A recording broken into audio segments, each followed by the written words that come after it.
پاکستان کے ان تمام لوگوں سے جو اس پریس کانفرنس کو اوپن ایئر اس بہترین موسم میں کھڑے اس گناہ کی پاداش میں کہ انہوں نے فیصلہ کیا ہے کہ ہم نے آئین کی بالادستی قائم کرنی ہے، ہم نے یہاں ووٹ کی عزت کو بحال کرنا ہے، ہم نے یہاں ایک ایسی پارلیمنٹ کی تشکیل کرنی ہے، ایک ایسے نئے پاکستان کی تشکیل نو کرنی ہے جہاں الیکٹڈ پارلیمنٹ میں پالیسیاں بنے، اس کی سزا ہمیں یہ دی جا رہی ہے۔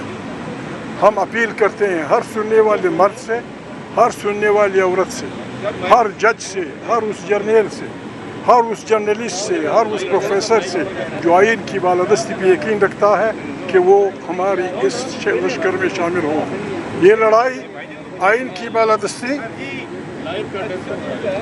کی بالادستی قائم والے قوتوں اور آئین کو روندنے والے قوتوں کے درمیان ہے۔ ہم نے فیصلہ کر لیا ہے، ہم اپنے آئین کا دفاع کریں گے۔ آئین ہمیں حق دیتا ہے، جو ججز بیٹھے ہیں سپریم کورٹ میں وہ ہمیں دیکھ رہے ہیں، آپ کو پتہ ہے یو انٹرپریٹ دی کنسٹیٹیوشن۔ جج صاحبان، یہاں بیسک ہیومن رائٹس کی دھجیاں اڑائی جا رہی ہیں، یہاں لوگوں کے جمع ہونے پہ پابندی ہے، لوگ ہوٹل سے نکل کے اوپن ایئر میں کرتے ہیں۔ آپ بڑے اچھے گاؤن پہنے والے ججز، آپ کی ذمہ داری کیا بنتی ہے؟ کیا آپ نے اس جمہوری تحریک کا ساتھ دینا ہے یا فسطائی پاگلوں کا ساتھ دینا ہے؟ باجوڑ میں قتل عام شروع ہے، جو آدمی ہمارا چیف ہے، جو آدمی ہمارا فیلڈ مارشل ہے، وہ قرآن کا حافظ ہے۔ قرآن کریم ایک انسان کی موت کو، جس نے کسی کو قتل نہ کیا ہو، جس نے کسی کا ظلم نہیں کیا ہو، ایک آدمی کا قتل قرآن کریم ساری انسانیت کا قتل وہ کرتا ہے۔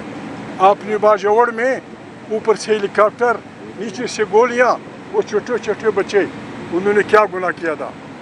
حافظ صاحب، آپ اور آپ کی رجیم اس کا کیا جواب دیں گی؟ Do you believe in God? کیا آپ قیامت پہ یقین رکھتے ہیں؟ چھوٹے چھوٹے بچے لوگوں کے مر رہے ہیں، اوپر سے ہیلی کاپٹر۔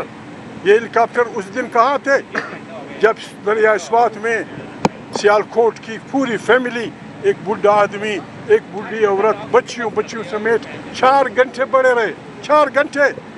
ایک ہیلی کاپٹر ان سب کو بچا سکتا تھا۔ زندہ باد، ایسے نہیں چلے گا۔ ہمارے وسائل ہمارے خلاف آپ استعمال کرتے ہیں، زندہ باد۔ لیکن ہم نے فیصلہ کیا ہے کہ پاکستان ایک رضاکارانہ فیڈریشن ہے، اس پہ آئین کی بالادستی ہوگی، ووٹ سے منتخب پارلیمنٹ طاقت کا سرچشمہ ہوگی۔ شہباز بھائی، آپ کو مبارک ہو، آپ جس شہر میں بھی جائیں گے، کوئٹہ فرسٹ، آپ جس شہر میں بھی جائیں گے، میں آپ کو بتا رہا ہوں، آپ کا ہم کالی جھنڈیوں سے استقبال کریں گے۔